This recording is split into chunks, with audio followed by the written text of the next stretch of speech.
शहर में साहूकार रहता था, जिसके 7 बेटे और एक बेटी थी। बेटी का नाम करवा था। साहूकार ने अपने बच्चों का पालन पोषण काफी शाही तरीके से किया था। सभी भाई अपनी इकलौती बहन को बहुत मानते और उस पर अपनी जान छिड़कते थे। उन्होंने उसकी शादी एक अमीर साहूकार के साथ एकदम शाही तरीके से की।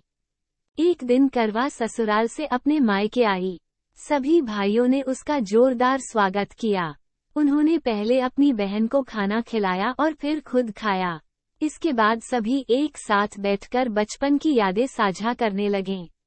इसी तरह कुछ दिन बीतते चले गए।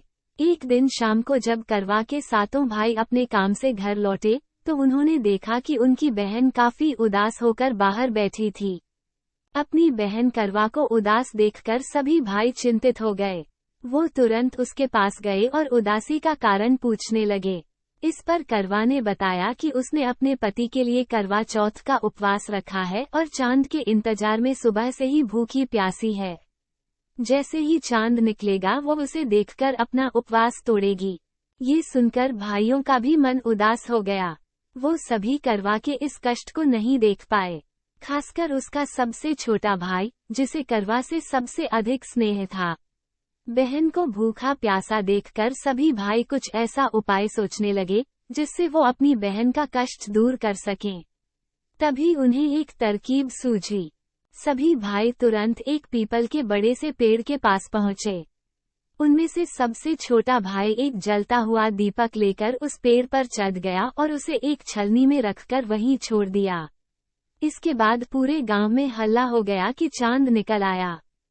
करवा भी उस जलते दीपक को चांद समझ बैठी और जल्दी से पूजा पूरी कर अपना उपवास खत्म करने के लिए बैठ गई।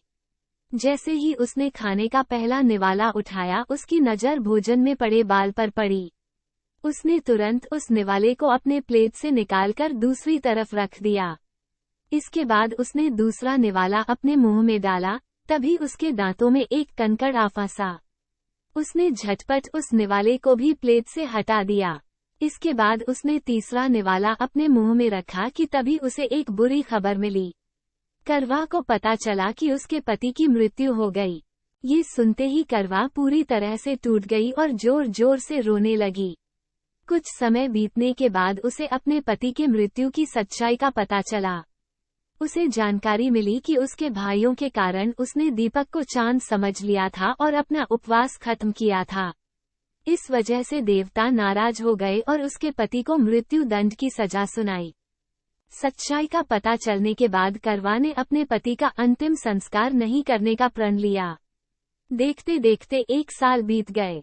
करवा अपने पति के मृत शरीर के पास ही बैठी रही। वह रोजाना अपने पति के शव को साफ करती और वहां उगने वाली घासों को भी हटाती रहती थी। 1 साल के बाद फिर से करवा चौथ का पर्व आया। हमेशा की तरह सभी महिलाएं इस व्रत को करने के लिए एक साथ जुटी। इसमें उसकी 7 भाभी भी थीं। शाम के समय पूजा समाप्त करने के बाद जब करवा की सभी भाभी उसके पास पहुंची, तो उन्होंने करवा को आशीर्वाद मांगने को कहा। इस पर करवा ने सभी से एक एक करके अपने पति को जीवित करने का वरदान मांगा। करवा की यह मांग उसकी भाभी पूरी नहीं कर सकती थी। उन्होंने करवा को समझाया भी, लेकिन वह नहीं मानी।